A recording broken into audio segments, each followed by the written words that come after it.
faut que le blanc il redescende, frère. Faut que le Renoir il remonte. Tant que les deux ne se réconcilient pas avec eux-mêmes, c'est-à-dire que le blanc il doit se réparer parce que son complexe de supériorité à cause des dégâts incroyables. Ouais. L'apartheid. Tu vois, à un moment donné, tu vas dans un pays qui est tenu par des noirs, tu fais des lois en disant que les noirs ne peuvent pas aller aux toilettes avec toi. En termes de déshumanisation, frère, t'as un degré de fou.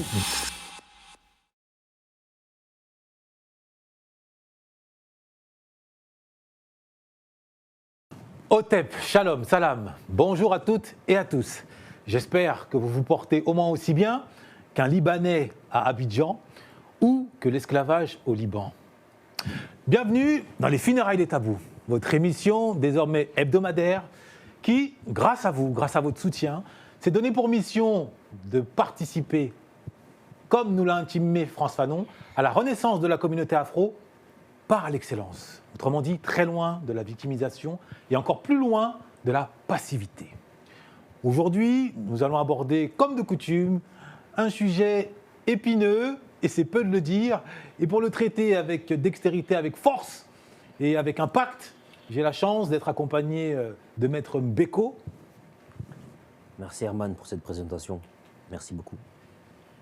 Et de deux sœurs, mais avant de vous les présenter, je vais m'assurer quand même de planter le décor comme il se doit.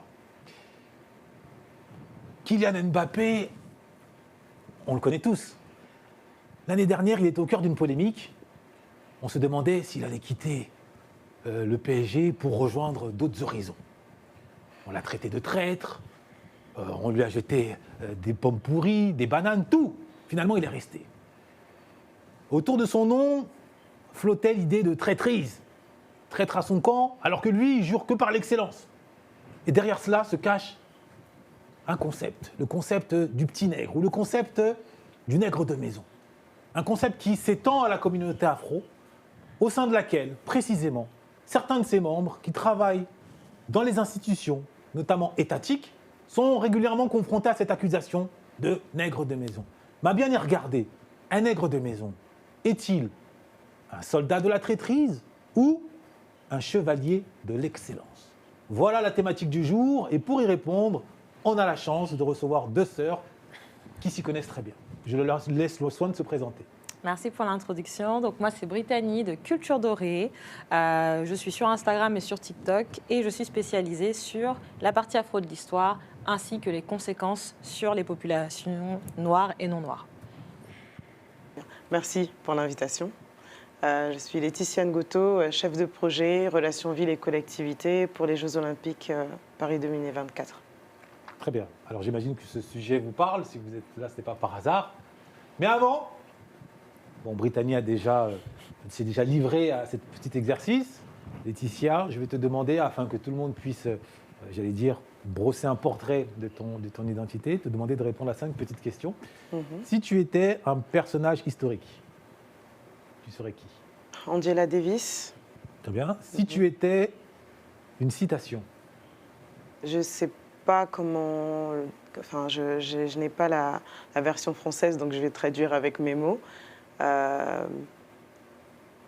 Créer les choses que tu souhaiterais. Je ne sais pas qui existent, en fait, mais c'est create things you wish existed. Ok. Si tu étais un épisode historique? Black Panther. Ok. Quel Black Panther? Le parti Black Panther. Ok. Et enfin, si tu étais une erreur? Si j'étais une erreur. Voilà. Si j'étais une erreur. Je sais pas. C'est pas grave.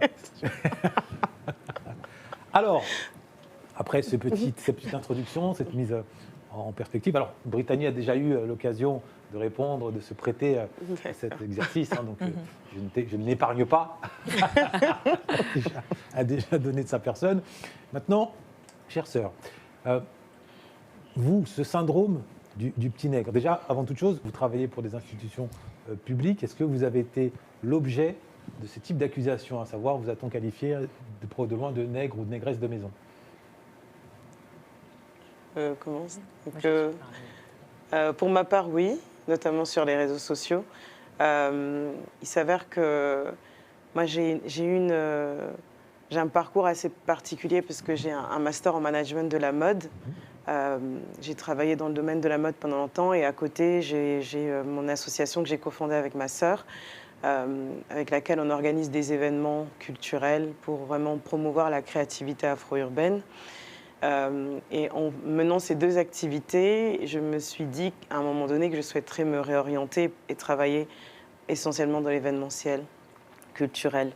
Et j'ai eu la chance d'être prise pour un premier poste qui était pour assister la commissaire générale du projet présidentiel Africa 2020. Et donc, après un an, Macron avait invité les jeunes noirs, les jeunes issus de la diaspora. Bon, moi, j'y étais surtout parce que j'étais l'assistante de la commissaire générale. Et donc, j'ai mis du temps à poster que j'y étais. Et une fois que je l'ai fait, donc une semaine, 10 jours après, j'ai été littéralement traitée de négresse de maison. On a pris ma photo, les personnes ont pris ma photo et ont demandé à leurs followers d'arrêter de me suivre, etc. Donc pour ma part, la réponse est oui. Ok. Merci. Pour ma part, oui, parce que, mais ce n'est pas général, hein, c'est un petit groupe, parce que je ne cache pas le fait que je sois issue de la diaspora, ce qui fait que parfois nos réflexions par rapport à l'Afrique ou par rapport à tout simplement la Caraïbe peuvent être influencées par l'éducation qu'on a eue ici.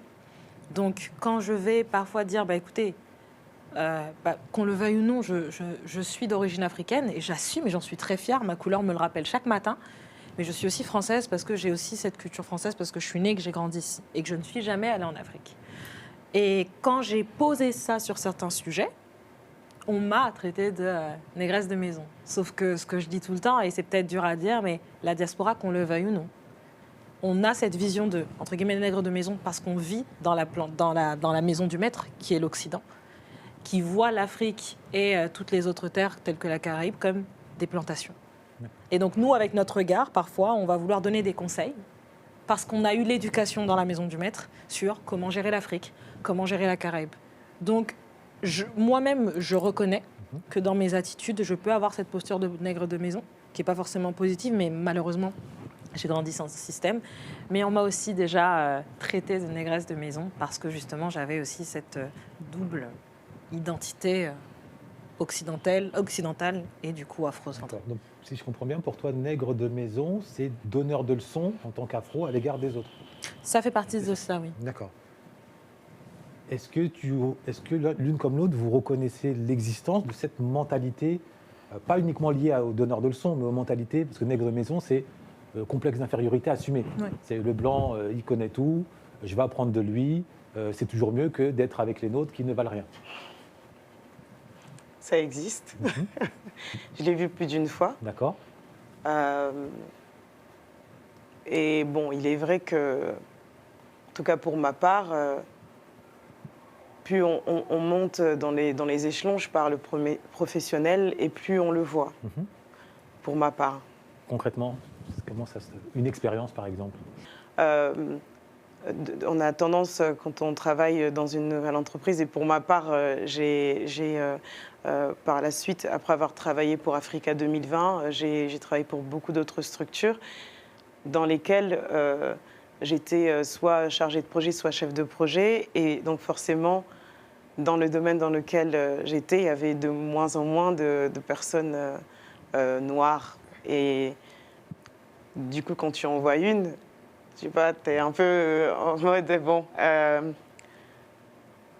est-ce qu'on est ensemble ou pas? Et en tout cas, pour ma part, c'était un peu chacun pour soi. Voilà. Il y a eu une seule situation où vraiment j'ai pu connaître une personne africaine avec qui j'ai pu travailler main dans la main pour essayer en interne de changer les choses ou les mentalités ou les clichés ou de déconstruire certains clichés. Voilà. Mais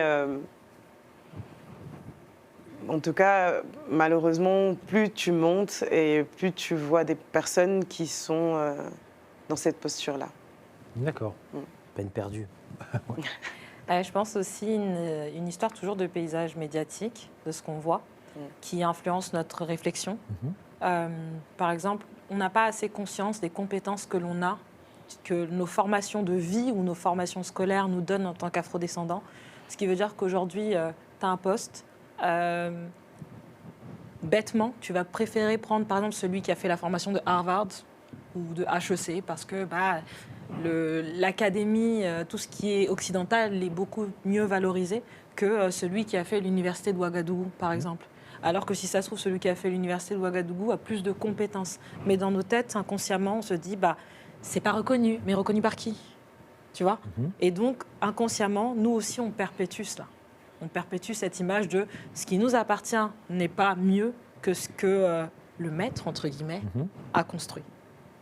Moi, je voulais rebondir sur ce que tu as dit tout à l'heure. Tu as dit que tu n'as jamais été en Afrique? Non. Pourquoi? Les circonstances. Ce n'est pas les moyens qui m'ont empêché d'y aller. Durant toute mon enfance, déjà, ma mère avait une image négative. Quand mon père a voulu m'emmener, c'était veto, donc mon frère est parti. À l'âge adulte, au départ, je ne me sentais pas forcément le besoin d'y aller. Bon, t'as quel âge là? J'ai 28 ans. Okay. Et au fur et à mesure du temps, j'ai commencé à me spécialiser, à m'intéresser à mon histoire. J'ai voulu y aller, sauf que Covid, problème de remboursement et compagnie. Et donc finalement, j'ai fait Cuba, mais ça ne veut pas dire que je ne vais pas y aller. Non, après, c'est vrai qu'il y a aussi le côté où je veux partir avec mon père. Je ne veux pas y aller pour y aller et faire du tourisme. Pour moi, c'est important. Et donc, j'essaye de m'organiser avec mon père. Donc, c'est pas que... Dans quel pays? Le Congo. Alors, parce que souvent, on aime voir, quand on reçoit ce type d'accusation, soit on le présente sous l'angle c'est le reflet d'un préjugé. Maintenant, nous, en interne, quand on se dit les choses, et on est là pour ça, on constate aussi qu'en matière d'excellence, d'exemplarité, de performance, nous ne sommes pas encore les premiers de la classe. Donc, d'une certaine façon, est-ce que cette volonté que nourrissent certains d'entre nous quand ils sont dans certains postes à responsabilité, de ne pas prêter main forte, de ne pas tendre la main, serait la conséquence peut-être d'une observation, c'est-à-dire d'une médiocrité, ou alors c'est juste une protection où je veux rien à faire à voir? Est-ce que c'est un traumatisme personnel, ou alors vraiment la conséquence d'un cadre psychologique qui fait qu'il n'y pense même pas? Attends. Ta question, c'est dans l'entreprise. Oui. Mais déjà, est-ce que le noir qui est à un poste à responsabilité, il a un pouvoir de recrutement?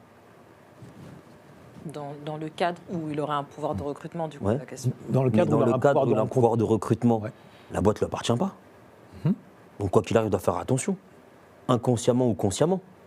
Non, je dis ça parce que j'ai eu à échanger avec une amie récemment qui travaille dans une institution, qui me dit oui, mais parfois c'est pas évident, je te le cache pas, on était en privé, donc elle était un peu directe. Mais qu'est-ce qui n'est pas évident? Attends, elle me dit, la communauté afro, parfois c'est quand même la communauté de la honte, qui fait honte. Non. Donc c'est pour ça que je rapporte... Déjà, elle, c'est une négresse de maison. Je ne peux même pas parler avec elle. Ok. Parce qu'elle colporte le cliché du blanc qu'il a par rapport à nous. Communauté de la honte, communauté de la médiocrité.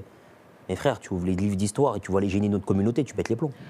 Donc déjà, elle a un discours du colon qui a généralisé la médiocrité sur nous. Elle l'a conscientisé et elle le reproduit.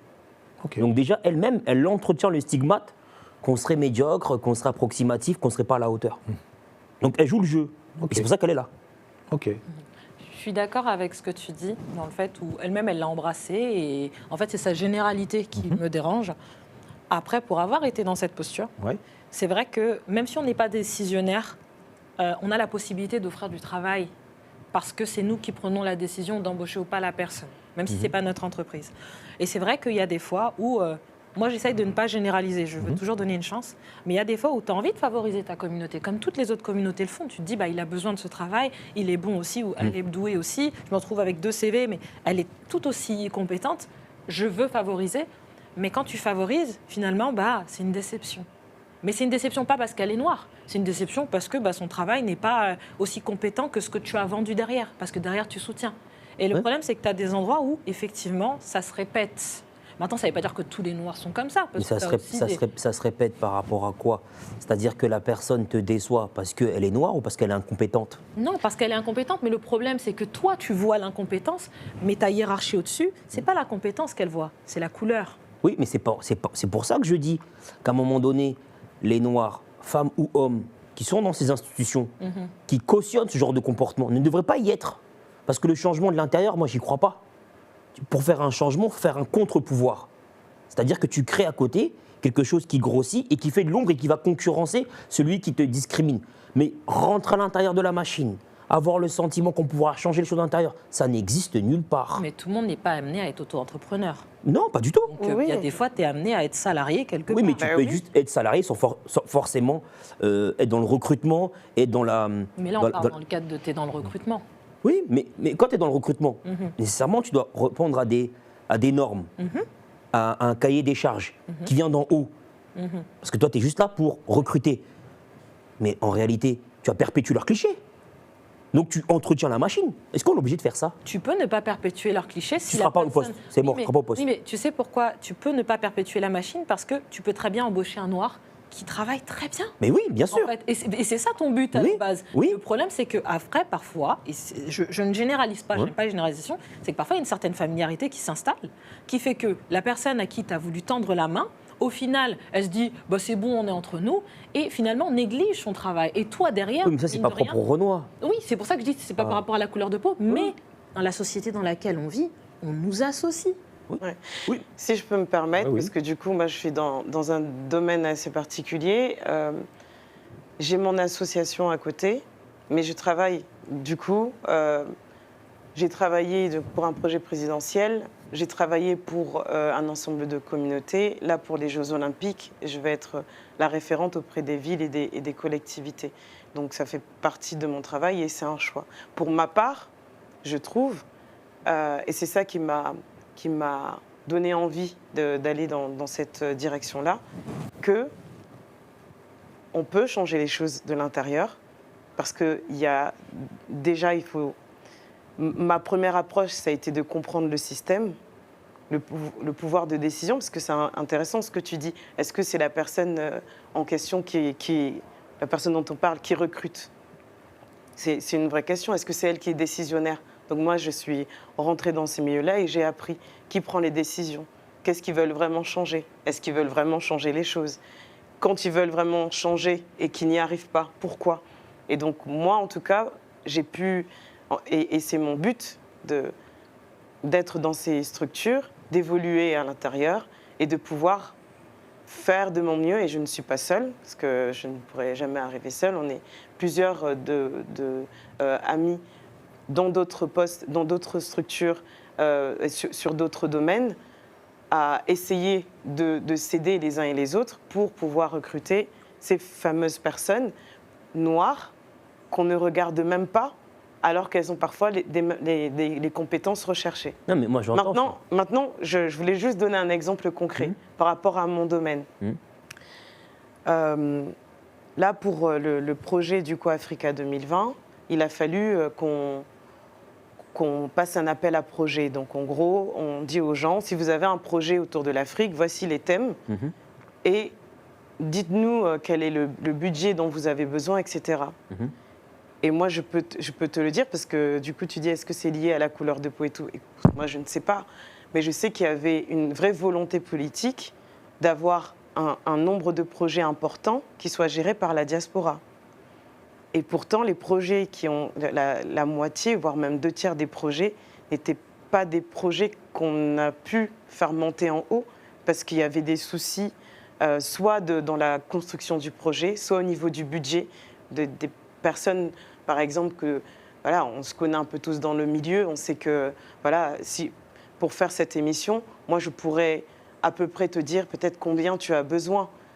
Mais quand tu déposes un projet qui est le même et que tu demandes, je ne sais pas moi, 300 000 €, et que la moitié soit en subvention donnée par nous, mais tu peux pas... Enfin, voilà. Et donc, ce que je veux dire par là, c'est... Je ne sais pas si c'est lié à la couleur de peau, je ne sais pas si c'est parce que ce sont des personnes issues de la diaspora, mais en tout cas, pour ma part, ce que j'ai vu, c'est que d'un côté, il y avait un manque d'information et une méconnaissance du système de certaines personnes pour qu'elles puissent évoluer par elles-mêmes dans les domaines dans lesquels elles souhaitent. Et pour ma part, c'est exactement ce que je fais. C'est-à-dire que quand je travaille pour une ville, un ensemble de communautés ou même pour l'État, moi je vais voir d'abord les personnes, on va dire, issues de la diaspora, les personnes noires qui font des choses et qui les font bien. Et j'essaie de tout faire avec eux, de travailler et de les accompagner pour qu'ils puissent avoir des budgets, pour qu'ils puissent avoir des lieux, parce qu'on galère aussi, parfois, pour avoir ces lieux-là. Mais est-ce que c'est pas... Parce que j'entends ce que tu dis, hein, je ne veux pas te couper la parole, mais est-ce que tu penses sincèrement que l'État français a envie que la diaspora s'améliore? Alors moi, je ne réfléchis pas comme ça. Bah, c'est dommage quand même. Non, moi je ne réfléchis pas comme ça, parce que je pense que, par exemple, et c'est mon cas, moi j'ai eu une asso. Il y a des subventions qui existent. Non, c'est pas ma question. Non, mais je te dis. Est-ce que je peux terminer? Non, mais bien sûr, ouais. bien sûr, bien sûr. Il y a des subventions qui existent, il y a des lieux qui existent, il y a des personnes qui n'ont pas eu plus d'années comment dire ça, d'expérience, etc. que moi. Et donc, moi, ma façon de voir les choses, c'est de m'informer sur ce qui existe et de savoir comment je peux y avoir accès. Et donc... C'est pas une question, c'est pas grave. Comme vous le savez, Vox Populi, Vox Dei. Place à la parole du peuple, place à la parole de la rue. En général, quand on utilise le mot nègre, c'est pour abaisser l'homme noir. Les gens ne peuvent pas non plus se révolter. Mais à la limite, on peut l'ignorer. Je prends un exemple de ma part. Quand j'étais étudiant à Bordeaux, quand j'entrais dans un café, on m'appelait nègre. Ça ne me dérangeait pas du tout. Mais c'était une façon de me rabaisser parce que j'étais noir.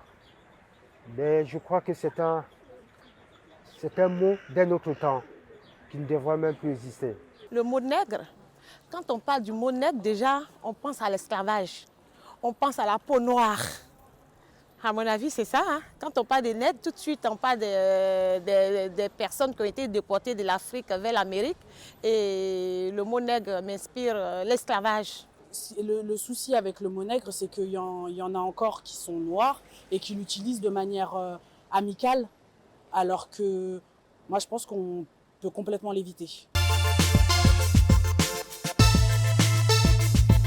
Est-ce qu'on pourrait oser nous dire une vérité, à savoir que, en règle générale, la couleur de peau, nous autres afro, est liée à une classe sociale et à un conditionnement. Et la conséquence, c'est que la culture ghetto, la thug attitude, qui nous a été importée des États-Unis via MTV, et qui se caractérise par le fameux « je m'en bats les couilles » attitude, eh bien, a des répercussions sur toutes nos actions quand il s'agit maintenant de monter des structures, d'agir, parce qu'à tout moment, quand il faut s'organiser, quand il faut monter des dossiers, il faut faire appel à la rigueur, que ce soit au niveau de la ponctualité, monter des dossiers, maîtriser le logos, le verbe, faire les démarches en respectant les règles. Eh bien, on a grandi, en tout cas moi par exemple, j'ai grandi dans une culture totalement opposée à cela. C'était la fameuse phrase de Booba, je ne reçois d'ordre ni des keufs, ni des profs. C'est-à-dire, je fais ce que je veux, je m'en bats les couilles. Alors, quand tu as 15 ans, ça te donne du swag. Quand on a 25, bah, ça devient un handicap. Puisque après, quand on rencontre une sœur ou un frère qui, lui, dans bien des cas, fait des études au pays, il vient, il a intégré, en tout cas, il a un poste, il nous tend la main, il nous dit, vas-y, il y a une opportunité, tiens. Eh bien, on n'a pas forcément cultivé ses codes, et résultat, on lui cause du tort, ou alors il nous tourne le dos et on se dit, mais attends, c'est quoi ce mec de maison? Donc, est-ce qu'il n'y a pas cet impact de l'identité ghetto à prendre en compte dans l'analyse? Non, mais il y a ça. C'est-à-dire, tu tends la main à une personne qui n'est pas compétente, qui a peut-être les qualifications, mais qui n'a pas le comportement adéquat. Ça existe. Mais est-ce que ce n'est pas très marqué chez nous? Ça existe dans toutes les communautés. Ce n'est pas plus marqué chez nous que chez les autres. Okay. Sauf que nous, on est plus visible que les autres. On a une apparence, on a un faciès, on a une corpulence qui fait qu'on est tout de suite plus visible. Mais on n'est pas plus ghetto que les autres. Mais c'est faux. Okay. C'est faux. Déjà, ceux qui pensent ça, ils ont été vaincus par TF1. Okay. Parce que tu vas dans les hôpitaux en France, on regarde le nombre de médecins noirs. Tu vas dans les hôpitaux parisiens, tu pètes les plombs. C'est plus le nombre d'aides-soignants et infirmiers noirs. De médecins? Tu verras. Non, ceux qui sont nés, je parle de ceux qui sont nés ici. Mais même ceux qui sont nés ici, En fait, le problème, c'est quoi? Notre construction, elle repose sur quoi, notre construction? Elle repose sur des schémas télévisés, sur des séries, sur des films. Fait par qui? J'ajoute pareil. Non, j'ajoute. Et sur une réalité du quotidien. Moi, par exemple, c'est ce que j'allais dire. Je te donne un exemple. Sur 10 amis d'enfance avec lesquels j'ai grandi, je te jure, à 13, 14, 15 ans, on écoute Seul le crime pète Booba, ça nous tape le neurone. Ensuite, on regarde Menace to Society avec Hot Dog, Après, à 16 ans, on dit, mais l'école, nique sa mère, l'école. Mais à aucun moment, on s'est dit, mais finalement, mon destin, il se trouve à la bibliothèque. On se dit, notre destin, il se trouve dans la cagoule que nous incite à prendre Mafia Quinfri, ou, au mieux, un ballon de basket comme Michael Jordan. Un conditionnement, aussi. Oui, mais ce que je t'explique, c'est que dans une fratrie de 10 ou 15 frères et sœurs, c'est 3-4 personnes qui déraillent, c'est la minorité. Si tu crois déjà que c'est la majorité, mais il y a à peu près 4 500 000 d'afro-descendants en France. Tu sais, il y en a combien qui sont incarcérés? Non, pas incarcérés. Non, moi, mon critère, c'est pas... Ou précarisés, mon critère, c'est le baccalauréat. Mais moi, le bac, c'est pas un critère. Alors là, pour le coup, c'est pas un critère. Sincèrement, c'est pas un critère. Savoir lire, écrire, compter. Ce que je vais t'expliquer par là, c'est que on parlait de subventions, on parle de sommet Afrique, diaspora. En réalité, la question qu'il faut se poser, c'est est-ce que l'État français a envie ou a intérêt à ce que la diaspora africaine soit forte? Est-ce que les pays africains sont indépendants? La réponse est non. Parce que tu ne peux pas organiser un sommet pour l'émancipation des populations quand tu maintiens le franc CFA. Il faut arrêter de mentir aux gens. Tu ne peux pas organiser. Je pense que tu parles de. Il y a une réflexion micro. Exactement. Mais les deux sont liés. Oui, mais regarde, elle je finis mon raisonnement. Tu vas comprendre où est-ce que je veux en venir. Les subventions qu'on nous donne, c'est comme le shit en prison. C'est pour calmer les gens. C'est pour calmer les gens.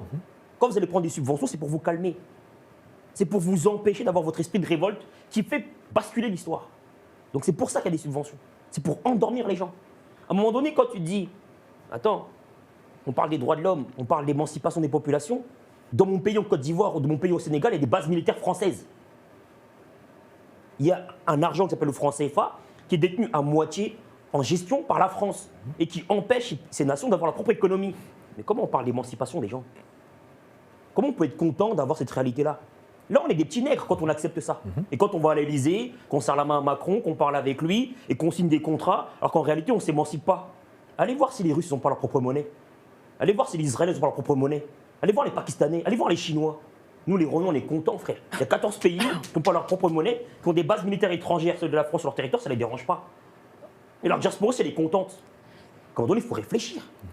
Oui, je ne suis pas du tout d'accord avec ce que tu dis. Mais en fait, à un moment donné, en fait, ça dépend aussi de l'échelle que tu as. Tout le monde n'est pas appelé aussi à être sur le devant du front. Il y en a qui font des choses sur des réseaux, il y en a qui font des choses.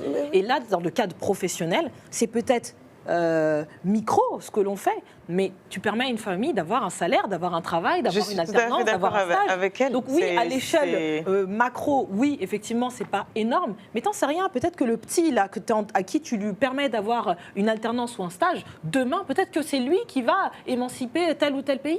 T'en sais rien. En fait, chacun fait à l'échelle où il est. Et là, si elle a la possibilité de mettre en avant le travail, on parle d'excellence. On parle pas de mettre en avant quelqu'un qui fait son truc à moitié. Si elle a la possibilité de le faire, tant mieux. Si moi j'ai la possibilité, moi je dirais toujours merci, parce que quand j'ai fait mes études, je cherchais une alternance. C'était galère de trouver une alternance. Mais c'est la communauté qui m'a soutenue. J'ai commencé dans un média afro, je le dis, Bizouk d'ailleurs, c'est une billetterie qui est tenue par un afro-caribéen, un martiniquais, qui m'a tendu la main. Parce que je savais que d'autres communautés s'entraident entre elles. Je revenais de Londres, j'avais plus d'argent, j'avais 1 mois pour trouver une alternance. Je l'ai contacté, il a fait un petit truc qui est micro, mais aujourd'hui on a culture dorée. Tu vois? Mais moi, j'ai pas dit qu'il faut pas faire ça. Mais c'est pour ça que on essaie de... Non, je parlais d'État français. Je dis que l'État français aide vraiment la diaspora. Quand on donne des subventions. Mais vous n'avez pas entendu mon raisonnement, c'est pas grave. J'ai bien entendu ton raisonnement et je le comprends très bien. C'est juste qu'on n'a pas du tout... la même position. On n'est pas au même endroit. Mais oui, on n'est vraiment pas au même endroit. C'est pas parce que depuis tout à l'heure, effectivement, je parle du fait que je travaille pour ces sociétés-là et je n'essaie de dire que j'ai une association. Donc, moi, je suis, OK, parfois dans des structures, mais je suis aussi sur le terrain. Donc, depuis tout à l'heure, tu donnes des chiffres. je sais pas d'où tu les sors. Oui, sur une fratrie, nana, je sais pas. Je sais pas. Des hypothèses. Oui, voilà. D'accord. Ok, donc c'est bien déjà que je sache que ce sont des hypothèses parce que moi, c'est pas ce que je vois dans mon quotidien. Et je travaille également pour des maisons de quartier. Je travaille également pour des lieux culturels ou même pour des associations qui... en fait, moi, ce qui m'embête, c'est que dans tout ce que tu dis, tu n'as pas du tout tort. Mais quand on parle de notre quotidien, qu'il y a une maman, je ne sais pas, qui a un besoin parce qu'elle veut, je ne sais pas, ramener des vêtements en Afrique, nanana.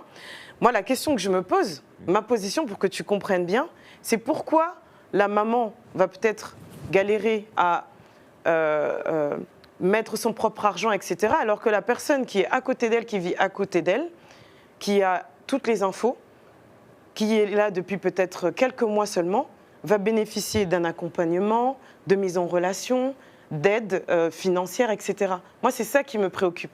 C'est de savoir tout ce qui est mis à notre disposition pour pouvoir faire évoluer nos structures. Oui, je sais. Depuis tout à l'heure, on parle de médiocrité, de nanana. Moi, je pense que le problème n'est pas là. Je pense qu'il y a un écart entre les personnes issues de la diaspora, les personnes noires qui vivent en France et le système. Ce fossé fait que, parfois, lorsque une personne comme moi veut aider quelqu'un et que je vois qu'elle est pas, je vais considérer qu'elle n'est pas compétente, etc., le problème n'est pas là. Pour moi, le problème, c'est ce fossé entre des personnes qui ne sont pas réellement conscientes de ce qui existe pour elles.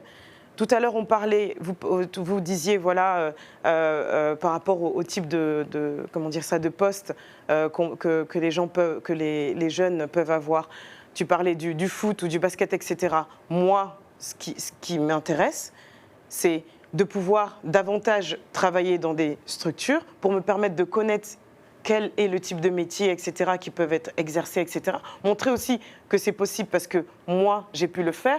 Et par la suite, lorsque je travaille dans des maisons de quartier, c'est de ça qu'on va parler. Je vais me permettre de poser une question qui, à mon sens, résumerait et qui permettrait de voir les distinctions de manière très, très franche. Est-ce que l'État nous rend faibles? Quand je dis nous, au sens communautaire, même si on peut discuter, bon, en tout cas vous m'avez compris, nous rend faibles. Ou alors est-ce que l'État profite de notre faiblesse? Mais ça signifierait qu'il ne tient qu'à nous de devenir forts. C'est-à-dire qu'est-ce qu'il y a une barrière qui nous enferme dans une faiblesse? Ou alors est-ce que finalement, si on prend notre destin en main, l'État ne va pas s'opposer? Je pense qu'il faut savoir utiliser à bon escient ce qu'on te propose. C'est-à-dire que tu ne peux pas non plus être en mode t'as 4 gosses ou 5 gosses, t'es en mode je prends pas l'argent de l'État, je vais me débrouiller toute seule et tu galères. En fait, il faut savoir utiliser les clés et les armes qu'on a. Donc pour toi, c'est pas l'État qui nous rend faibles. Mais si on va à ce rythme-là, n'utilisons plus les réseaux sociaux à ce stade-là. Mais comment je fais après, moi, pour partager avec les autres? En fait, il faut juste savoir utiliser les choses à bon escient. Okay. Ne reste pas dépendante, par exemple, du Pôle emploi ou de ce genre de choses. Si tu veux t'émanciper, commence, utilise. Mais une fois que tu as bien saigné le truc et tout, émancipe-toi, fais des choses. Mais tu as des gens qui en ont besoin dans un premier temps, en fait. C'est triste, mais malheureusement, tu en as qui en ont besoin à l'instant T. Il y en a qui ont besoin de travailler dans tel endroit. Ben voilà. Est-ce que tu penses que l'État nous rend faibles ou l'État... Je vais t'expliquer une chose très simple. Sarkozy 2007, Dakar, Université Cheikh Anta Diop. L'homme africain n'est pas rentré dans l'histoire. Oh, il a annoncé la couleur. Oui, mais c'est un système qui il incarne l'État français. Donc il vient en Afrique, berceau de l'humanité, et dit vous n'êtes pas rentré dans l'histoire. Il a des nègres qui ont écrit pour lui. Ouais. C'est-à-dire qu'il y a des personnes derrière, des conseillers, des intellectuels, qui ont dit va leur dire ça. C'est pertinent. Et c'est exactement comme ils nous perçoivent. Donc déjà, il y a une problématique, c'est que les gens n'ont pas conscience que l'État français, dans sa manière de considérer les Noirs, dans sa manière de les considérer les États africains, il les considère comme des subalternes. D'accord. Comme des moins que rien. Moi, ma question, c'est est-ce qu'ils nous Maintenant, quand tu sais ça, c'est à toi de prendre, comme tu l'as dit à juste titre, ce qui était pertinent, ce qui n'est pas pertinent, de faire ta mayonnaise pour t'en sortir et t'émanciper. C'est tout ce que je dis. Donc l'État français ne fait que profiter d'une situation. Comment ? Donc l'État français ne fait que profiter de notre faiblesse. C'est pas lui qui nous rend faibles. Mais l'État français est debout parce que nous sommes à genoux. Ok. Non, Parce que déjà, notre esprit est vaincu. C'est pour ça qu'il fallait clarifier. L'arme la plus puissante du dominant, c'est l'esprit du dominé. Mais bien sûr, mais parce qu'on a un syndrome de petit nègre dans nos esprits. Qu'on se comporte comme des macaques. Parce qu'on veut exister et pas être puissant. On veut être à côté et pas avoir son propre système économique. On a toujours besoin d'être validé, d'être sur le devant de la scène. Oh, j'ai été reçu à l'Élysée. T'as fait quoi à l'Élysée, frère? Ah, j'ai vu Macron. T'as fait quoi avec Macron? T'as servi de caution? T'as fait des jongles? Tu vois ce que je veux dire ou pas? Et les gens, ils ne comprennent pas ça parce qu'ils sont tellement contents d'être là sur des photos, d'avoir serré des paluches, ça ne servait à rien du tout. Ils ont peur d'être puissants. C'est quoi pour toi servir? Servir, Ouais, c'est créer des alternatives économiques. Pourquoi forcément économique dans une société? Il n'y a pas que l'économie. Ça commence par là. Hein. Tout à l'heure, tu parlais de la mère qui galère. Tu vois, moi, par exemple, je le vois d'une autre manière. Pour moi, c'est d'abord l'aspect psychologique. Les deux sont liés. D'abord psychologique, parce qu'un fou ne saura pas gérer une économie. Les problématiques qu'on a eues... Moi, je ne veux pas m'accentuer trop sur l'Afrique, parce que, tu vois, c'est ce que je dis, le nègre de maison. Et mes abonnés le savent. Quand je prends position, parfois, malheureusement, c'est celle du nègre de maison. Parce que je veux donner des conseils dans un endroit où je ne suis pas. Mais l'une des problématiques qu'on a eues, c'était souvent économique. Pourquoi? Parce que les personnes qui géraient l'économie, psychologiquement parlant, n'ont pas conscience de l'impact que ça va avoir sur demain. En fait, c'est comme si tu donnais à un fou l'économie des pays, en fait, des différents pays en Afrique ou autre. Et tu te dis, toi, tu penses à aujourd'hui, en fait, psychologiquement parlant, tu es en mode aujourd'hui. De pays, s'il te plaît. Je te donne un exemple de pays tout bête. Prenons, je sais pas, Mobutu, par exemple, le Zaïre. Et comme la plupart d'entre eux, en fait, tu penses à aujourd'hui. Parce que notre mentalité en tant que Noirs, c'est qu'on nous a éduqués. Je peux juste finir, finir, s'il te plaît. Notre mentalité en tant que Noirs, c'est survivre au jour le jour. C'est aujourd'hui. Tu as un peu d'argent, tu penses pas forcément à plus tard, tu dis je vais donner à mon cousin, je vais donner à nanana, je vais me mettre bien nanana, mais tu ne te dis pas que cet argent est en train de diminuer et tu penses qu'à ton intérêt et ton avantage. Donc si l'Occident derrière te demande aussi un billet, toi tu es bien, tu penses qu'à toi en fait, parce que c'est le conditionnement qu'on a en tant que Noir, survivre. Et malheureusement, tant qu'on n'a pas cassé cette mentalité, on va continuer à, ok, on a de l'argent, ok, on est bien, mais on va continuer à dépenser notre argent n'importe comment parce que dans notre tête, c'est je dois survivre pour moi-même. C'est pour ça que je te dis, avant même de passer sur l'aspect économique, il faut briser les barrières psychologiques. C'est comme le fait qu'on veut faire un travail avec un autre Noir et on va se dire, ah mais non, moi je préfère pas travailler avec les Noirs parce que les Noirs, on n'est pas sérieux entre nous. Parce que dans nos têtes, on a ce paradigme qui nous bloque. Ça, c'est une phrase de petit nègre. D'accord, mais le petit nègre, il est conditionné. Oui, mais essentialiser ta population et dire que ta population, dans son entièreté, est médiocre, c'est une phrase de petit nègre. Au lieu de se dire, comme les autres, il y a des bons, il y a des mauvais, comme les autres, il y a des gens géniaux et il y a des cancres, toi, tu dis, tous les nôtres ne sont pas à la hauteur. C'est exactement ça. Donc, du coup, toi, tu penses comme ça, si je te donne de l'argent, tu vas mieux gérer alors. Comment? Donc là, du coup, supposons que tu penses comme ça. Le fait que je vienne te donner de l'argent, c'est ça qui va apporter la solution? Ou c'est le fait que je retravaille ton paradigme et ta psychologie? Ah, mais nous, c'est ce qu'on fait, nous. Le but de cette émission, c'est ça. C'est de montrer qu'on n'a pas forcément besoin d'être blanc, ou d'être arabe, ou d'être chinois pour être excellent. Dans le domaine qui est le sien, dans le domaine qui est celui de madame, qui est dans le tien, on invite des gens qui sont bons dans ce qu'ils font, voire excellents dans ce qu'ils font, pour montrer qu'en réalité, aucune population n'a le monopole de l'excellence. Oui, mais donc servir, c'est pas forcément que économique, alors. Mais je te dis qu'après, c'est économique. Pourquoi? Parce que c'est en deux temps. Il y a l'aspect psychologique, où tu commences à t'émanciper, à prendre conscience de ta propre valeur. Et après, il y a la production de richesse, qui est indispensable pour être indépendant par rapport aux autres. Tu ne peux pas, à un moment donné, prenons l'exemple de la guerre en Ukraine, problématique de blé dans tel pays africain, les terres arabes ne sont pas utilisées, tu fais que d'importer, il y a un blocus, t'es mort. Alors que tu peux très bien chez toi développer ta propre agriculture. Ça, c'est un problème de paradigme psychologique. Tu es dans un grenier de l'humanité, tu es dans le berceau de l'humanité, il y a des richesses partout, et tu n'es pas en mesure de développer toi-même ta propre économie locale, de développer une agriculture digne de ce nom. Tu dépends de l'Ukraine, tu dépends de la Russie, tu dépends de différents pays, de la Turquie pour avoir de l'huile, pour avoir du riz, pour avoir des denrées alimentaires. Il y a un problème psychologique. Et ce genre d'émission est là pour ça. Briser. Donc, c'est pas l'État français qui va nous dire « Hé les gars, développez votre agriculture ». Mais c'est lié, l'État. Oui, mais en fait, tu as parlé d'un aspect qui n'est pas là. Là, on parlait de nos actions à nous, en tant que personnes qui travaillent dans le public ou dans le privé. Ouais, mais et nos actions à nous, elles sont... Oui, mais nos actions sont déjà de nous libérer mentalement et de nous dire, si j'ai la possibilité de tendre la main à un frère ou de soutenir un frère, je le fais. Oui, mais ça, on est d'accord là-dessus. Tout le monde est d'accord là-dessus. Tout le monde est d'accord là-dessus. Tout le monde est d'accord là-dessus. Mais le problème, c'est quoi? Le petit nègre, c'est des personnes de couleur noire qui travaillent dans des institutions contre les intérêts de la communauté noire, en réalité. C'est ça, le petit nègre. Il y en a beaucoup. Il y en a beaucoup. C'est-à-dire qu'ils sont dans des institutions, ils sont à des postes importants, valorisants, mais en réalité, ils desservent les intérêts de la communauté noire, que ce soit sur la diaspora et sur le continent. Et les Occidentaux se servent de ces agents infiltrés qu'on met en avant comme des réussites, qui en réalité sont des traîtres sur le terrain économique, pas sur le terrain amical, parce qu'on n'est pas amis, mais sur le terrain économique, ils desservent nos intérêts. Mais t'en as beaucoup. Est-ce que vous avez des exemples? Tu as des exemples en tête? Bien sûr, j'ai des exemples, mais j'ai déjà assez de problèmes comme ça, frère. Bien sûr, j'ai des exemples, ils se reconnaîtront. Okay. Mais t'en as beaucoup aussi qui lancent leur business afro, on va dire black-owned business, mais les actionnaires sont soit l'État qui les a financés, soit des Blancs. Parce mais c'est pas un problème, ça. On n'a pas encore le poids que les Afro-Américains peuvent avoir. Et justement, parlons d'eux. Derrière, nous avons le portrait flamboyant, double portrait évidemment, deux faces d'une même pièce. Mais là, je vais m'attarder 2 secondes sur Martin Luther King, que l'on ne présente plus. Selon vous, était-il un nègre de maison? Non, pas du tout. C'est un intégrationniste. Mais à la fin, il a un discours à la fin où il dit « Je me suis rendu compte que je vous emmenais dans une maison brûlée ». C'est-à-dire qu'il a longtemps cru que l'égalité des droits allait permettre de faire disparaître la discrimination entre les Noirs et les Blancs.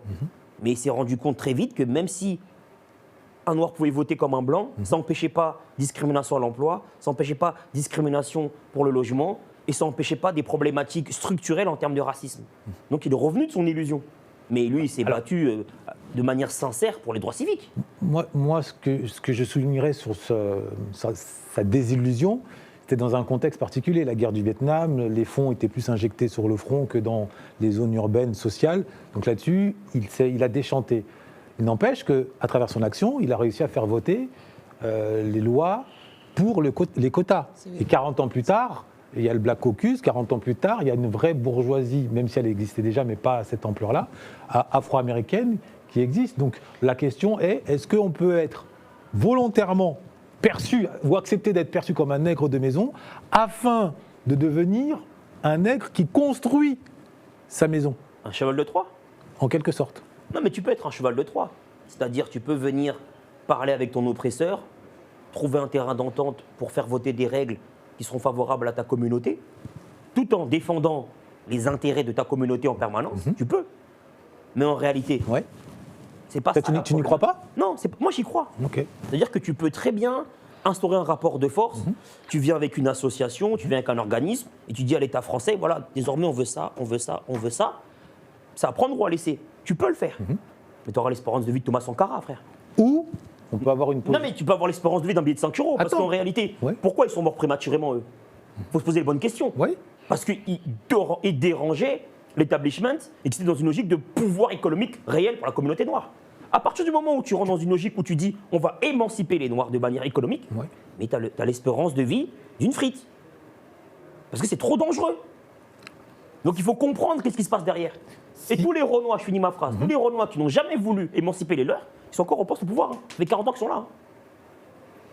Après, peut-être, moi je vais me faire, pas dire l'avocat du système ou l'avocat du diable, ou de l'État encore moins. J'essaye juste, j'essaye juste d'essayer de comprendre comment s'articule l'autre pensée. Tu es dominant, mettons, tu as un poste de dominant. Bon, tu as le fils de ton esclave qui a fait Harvard. Maintenant, toi, ton rôle en tant que dominant, c'est de faire en sorte que ce fils-là ne veuille pas couper la tête de ton propre fils. Donc, à la limite, tu accepterais qu'il s'émancipe à condition que tu aies des garanties qu'il s'engage, lui, dans une logique entre guillemets, raciale, dans une logique, quelque part, de réconciliation.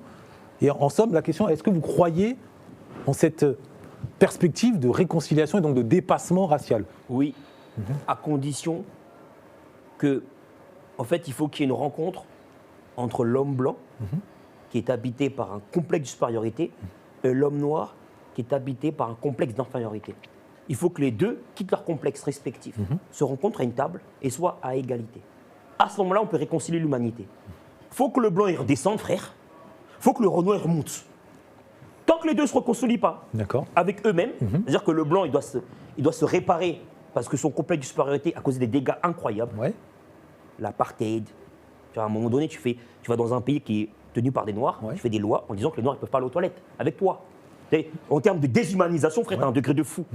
Il faut que les Renois qui ont accepté des choses incroyablement horribles sortent de cette victimisation pour se dire je suis comme un blanc, je suis comme un arabe, je suis comme un chinois, je suis pas moins qu'un autre, j'ai de la valeur, je me réconcilie avec moi-même. À ce moment-là, quand il y aura réconciliation de part et d'autre, là on peut discuter.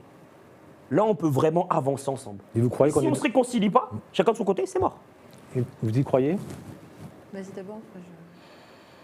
De ce que vous avez pu observer, est-ce que au sein des institutions, vous sentez comme une sorte de résistance de cette vision racialiste qui consiste, quand on est blanc, à vouloir être le donneur d'ordre et avoir pour afro l'exécutant, ou alors vous vous dites qu'il y a une ouverture d'esprit, surtout depuis l'affaire George Floyd, qui a ouvert les yeux à une nouvelle humanité et qui nous permet d'être optimistes et d'envisager ou d'entrevoir un dépassement racial. Il faut voir mes commentaires TikTok. Hein. Tu veux que j'y aille ? Vas-y. Je pense déjà il faut partir sur de l'équité. Aujourd'hui, on n'est pas du tout, comme tu dis, on n'est pas du tout au même niveau. Donc ces histoires de demander l'égalité et repartir, en fait, on ne pourra pas faire s'asseoir à la même table là parce qu'on n'est pas du tout égal. C'est une histoire d'équité. Pour rattraper ce niveau, parce que tu ne demandes pas à quelqu'un de redescendre. N'importe quel fou ne va pas redescendre. Oui. Il a sa place. Le problème, c'est que nous, on doit retravailler sur notre estime pour atteindre ce niveau, voire peut-être même celui-là. Et ça passe déjà par connaître qui l'on est, connaître notre histoire, comprendre nos compétences, comprendre nos capacités, que ce soit physique, parce qu'il y a un gros gaspillage quand tu découvres, par exemple, la puissance de la mélanine. De tout ce que ça apporte par rapport à l'humanité, il y a un énorme gaspillage quand tu comprends cette histoire de vibration, etc. Cette histoire de ce que tu hérites de tes ancêtres, mais dont on n'est pas au courant, en fait. Et je pense qu'il faut que l'homme noir, on se réapproprie notre histoire. Mais non seulement il faut qu'on se réapproprie notre histoire, en allant nous-mêmes chercher dans nos archives à nous, parce que malheureusement, on va chercher dans les archives colons, mais en même temps, il faut aussi que les Blancs apprennent quel a été notre impact dans l'histoire. Parce que le racisme, c'est quoi? C'est juste de l'ignorance. C'est des gens qui ont eu une mauvaise expérience ou qui ont été mal éduqués et qui pensent que tous les Noirs sont comme ça, toutes les femmes noires sont violentes, tous les hommes noirs sont des bandits. Mais à partir du moment où tu leur fais prendre conscience que la table à repasser qu'ils utilisent, c'est un Noir qui l'a fait, que les mathématiques, ce ne sont pas, désolé, ce ne sont pas les Arabes, mais c'était les Noirs, que les Égyptiens, c'était des Noirs, que tout ça, nanana, je t'assure que du coup, ta réflexion, elle change. Peut-être qu'il y en a qui vont le refuser. Hein. Ouais. C'est comme si nous, demain, je sais pas, par exemple, le ndolé, y a des gens qui viennent et qui disent non, c'est nous qui l'avons inventé. Forcément, pour les Camerounais, ça va être t'es malade. Tu te touches à la sensibilité, comme dirait Gou. Mais en fait, il faut se dire, on met un point d'honneur là-dessus. Okay. Aujourd'hui, moi, par exemple, ce que je fais avec Culture Dorée, c'est que je veux que la communauté soit consciente de son impact dans l'histoire, pour pouvoir s'identifier. Okay. Ça dérange, ça plaît, c'est pas mon problème. Je suis là pour t'apporter l'histoire et que tu te dises, je suis capable. De l'autre côté, j'ai aussi une communauté qui est non noire, qui s'instruit et qui se disent « Ah ouais, ok, je ne savais pas qu'il ne fallait pas dire black, je ne savais pas que nanana, ok, maintenant j'ai une autre vision, je voyais les choses différemment, blablabla. » Et petit à petit, notre estime au niveau des personnes qui sont non noires, elle augmente. Notre estime au niveau de nous-mêmes, elle augmente. À condition, je rajoute une petite condition, qu'on accède au niveau minimum d'estime linguistique. On a 300 mots de vocabulaire en moyenne, il en faut 2500. C'est quelque chose que je ne cesse de répéter, à foison. Voilà, le fameux logos. Pourtant, c'est le cœur même de la domination. Depuis l'Égypte antique, on le sait. Ça, c'était juste ma petite parenthèse. Est-ce que tu as une réponse à apporter sur cette perspective optimiste ou pas? Optimiste. Dans le domaine institutionnel, je ne suis pas très, très optimiste. Je pense que c'est très, très ancré. Et que malheureusement, certains ne se rendent même pas compte tellement que c'est ancré, en fait. Et moi, c'est ça mon souci. J'aurais presque voulu que ce soit fait exprès, que ce soit vraiment assumé, mais j'ai pu voir certaines actions où... Tu as un cas concret à nous livrer, s'il te plaît? Sans t'attirer, encore une fois, des fous, sachant que tu as des responsabilités qui augmentent. Non, mais c'est un peu... Tu vois, moi, je sais que ma responsable, du coup, j'ai géré les événements culturels sur l'échelle d'une ville et j'avais envie d'avoir des places gratuites pour un événement en particulier. Et du coup, elle a appelé une de ses homologues pour lui dire écoute, on a besoin de places, c'est pour des jeunes. Tu sais, à mon avis, elle ne voulait pas dire le mot noir ou jeune racisé, voilà. Mais bon, tu sais, ce sont des gens qui habitent dans des bâtiments. Enfin, voilà quoi. ont vraiment besoin de nous, quoi. Tu vois. D'accord. Donc, est-ce que tu peux... Elle a eu ce qu'elle voulait. D'accord. Ce genre de choses, c'est un peu compliqué parce que du coup, moi, effectivement, on a eu ce qu'on voulait. Ouais. Le misérabilisme associé à notre couleur de peau, quoi. Exactement. Okay. Mais moi, mon problème, c'est que je ne sais pas si elle s'est rendue compte en fait de cette action-là, vraiment. Et c'est là où je dis que c'est compliqué parce que c'est au quotidien, c'est dans les petites choses que tu vois que ça va être compliqué que les choses changent. Donc tu es militante du wokisme. De l'autre côté, j'ai de la chance d'être entourée notamment de beaucoup de femmes, mais aussi d'hommes. Quand j'ai eu mon master, c'était en 2012, jusqu'à aujourd'hui, j'ai vu une évolution. Mais c'est-à-dire que j'ai commencé, une fois que j'ai eu mon diplôme, les premiers travaux que j'ai eus, c'était d'assister des organisateurs d'événements afro. Et donc, moi, j'ai vu l'évolution. Ensuite, moi-même, j'ai eu envie d'organiser mes propres événements. Et aujourd'hui, je vois de plus en plus de jeunes afro, comme tu dis, qui font du black-owned business, mais dans tous les sens du terme. Et quand je dis dans tous les sens, c'est-à-dire on parle beaucoup de culture, etc., mais il y a aussi comment dire ça, tu vas avoir une personne qui va créer son propre jeu de société. Tu vas avoir de plus en plus de blogueurs qui vont, ou d'influenceurs qui vont mettre en avant la culture africaine, etc. Donc, en obéissant à l'éthique de l'excellence. Exactement. Okay. Donc du coup, moi, j'ai pas trop je suis pas comment dire ça, je suis pas trop optimiste du côté institutionnel, mais de l'autre côté, j'ai pu voir une évolution en très peu de temps. Mentalité. Voilà, des mentalités de la. Ok, très bien. Alors pour terminer, de manière très courte, je vais vous poser 2-3 questions, 4. En fait, c'est des phrases. Je vais vous laisser le soin de les terminer. J'aime la France, reste que. Elle doit assumer son passé. Elle doit prendre en compte la communauté afro-caribéenne qui est bien présente. Je veux bien pistonner un frère afro, à condition que... Qu'il soit excellent. Qu'il soit bon.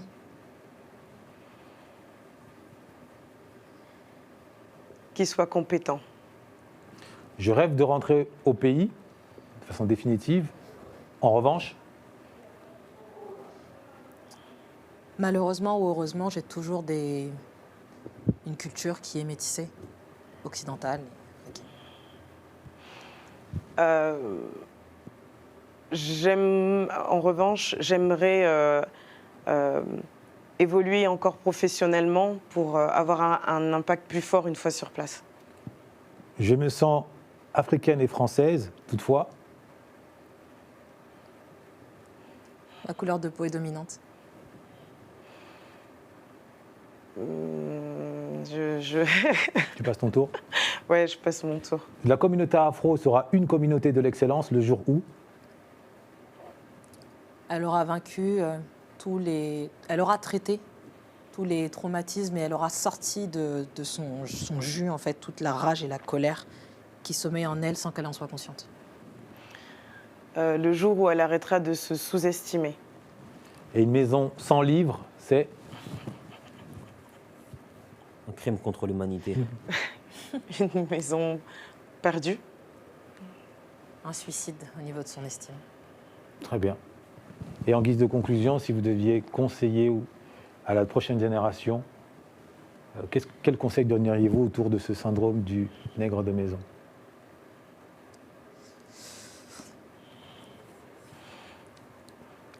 Moi, je dirais que le plus important, c'est de savoir... de savoir pourquoi on décide d'être à l'intérieur ou de rester à l'extérieur. Parce que pour moi, les deux peuvent travailler ensemble et c'est mon cas. Et je pense qu'on s'apporte autant l'un et l'autre et qu'on n'est pas du tout ennemis.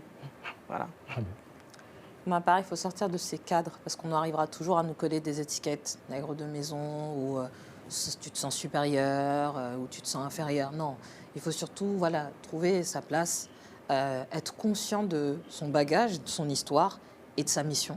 Parce que l'idée, c'est de savoir est-ce qu'on est là pour la trahir ou pour l'accomplir. Et surtout, ne jamais se laisser sous-estimer par des passeports, entre guillemets, qu'on nous donne, qu'ils soient français, américains, ou voilà, mais surtout ne pas oublier, en fait, qu'on a des choses qui sont au-delà même de tous ces passeports. Et pour moi, j'en profite là, après j'arrête, je vous promets, il ne faut pas qu'on se conditionne à la micro-vision qu'on a, qui est « je suis juste de l'Afrique », parce qu'au final, on est tous de l'Afrique, hein, qu'on le veuille ou non, mais ne pas oublier que les premières populations, qu'elles soient africaines, qu'elles soient occidentales, qu'elles soient asiatiques, qu'elles soient américaines, étaient noires. L'ancêtre des Anglais, ils l'ont vu, c'était un noir. Okay. Ça veut dire que toute la terre t'appartient. Donc, il ne faut pas se limiter. Okay. Pour ma part, si je puis me permettre, ça sera prenez en main votre intelligence, en prenant en main votre cerveau. Ça passe par la prise en main du langage. Le langage, par la lecture, par des formations, 1001 aspects, le verbe. Le maître Mbeko en est la preuve. Les deux sœurs qui sont là en sont la preuve. C'est par le langage qu'on prend le pouvoir sur son destin. Ah, les funérailles des tabous, comme vous le savez, le temps nous manque toujours, étant donné qu'on aborde des sujets gargantuesques qui nécessiteraient 1000 émissions, 1000 conférences. Nous ne faisons qu'apporter notre pierre à l'édifice, ouvrir une discussion en vous laissant le soin de la poursuivre, que ce soit en commentaire, que ce soit entre vous en famille, dans le respect, au nom de l'intelligence collective. Dans la mesure où, tout seul, on va loin. Et c'est ensemble autour d'une table qu'on va loin. Et surtout qu'on va haut.